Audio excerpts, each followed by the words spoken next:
Sir sir ఏంటి sir ఈరోజు మనం చూస్తే ఉదయం సమయంలో వైఎస్ఆర్సీపీ సెంట్రల్ ఆఫీస్ కట్టుబడి కార్యక్రమాలు జరుగుతున్నాయి. మరి దాన్ని కూల్చేయడం వెనక కారణాలు ఏమై ఉంటాయంటారు? గతంలో మేము చేసిన తప్పే ఈరోజు వాళ్ళు చేస్తున్నారు. గతంలో మేము ముఖ్యమంత్రి గారు జగన్మోహన్ రెడ్డి గారు ఆయన చీఫ్ మినిస్టర్ ప్రమాణ స్వీకారం చేసిన తర్వాత శాసనసభ్యులు ప్రమాణ స్వీకారం చేసిన రోజే అక్కడ ప్రజావేదిక కూల్చడం జరిగింది. మేము కూల్చడం స్టార్ట్ చేసినందుకు మా ప్రభుత్వానికి అనేక సమస్యలు వచ్చి ఈరోజు మేము ఎందుకు ఏ పరిస్థితికి వచ్చామో మరి మాకే అర్థం కాని పరిస్థితిలో ఉన్నాం. అదేవిధంగా ఈ రోజు వాళ్ళు శాసనసభ్యులుగా ముఖ్యమంత్రిగా ప్రమాణ స్వీకారం చేసిన రోజు ఒక గవర్నమెంట్ ల్యాండ్ 33 సంవత్సరాలు లీజు తీసుకున్న ల్యాండ్ లో మేము పార్టీ ఆఫీస్ కట్టుకోవడం జరిగింది.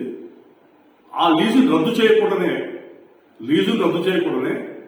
పార్టీ ఆఫీస్ కూల్చడం అనేది కోల్చడంతో స్టార్ట్ చేస్తానని చెప్పిన పరిస్థితి ఏర్పడింది. ఈ రాష్ట్రం బాగుపడాలంటే శంకుస్థాపనలు ప్రారంభోత్సవంతో చేయాల్సిన పరిస్థితి ఉంది.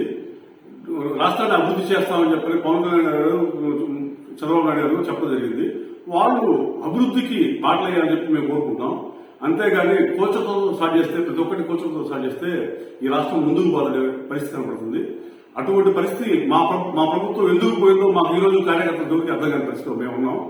కానీ అదే పరిస్థితి మీరు కూడా తీసుకొచ్చుకుంటారంటే అది మీ వ్యక్తిగతానికి వదిలేస్తారని చెప్తే అంతమంది మీరు చేసేది. అంటే గతంలో మీరు చేసిన తప్పే ఇప్పుడు టీడీపీ చేస్తుందని మీరు నమ్ముతున్నారు? ఖచ్చితంగా అదే జరుగుతుందని చెప్పి చూస్తున్నాం.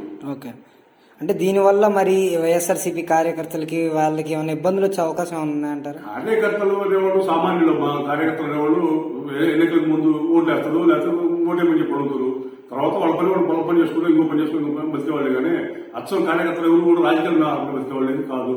రాజకీయ నాయకులు ఈ పార్టీలో ఉన్న ఆ పార్టీలో ఉన్న ఏ పార్టీలో ఉన్న నాయకులు వాళ్ళ ధనాహం కోసం పనిచేసేవాళ్ళు. కానీ కార్యకర్తలు ఏ కార్యకర్తలు కూడా వాళ్ళు పార్టీ మీద ఉన్న అభిమానంతో పనిచేసేవాళ్ళే. కానీ వాళ్ళ వ్యక్తిగత స్వభావాలు ఉండవు.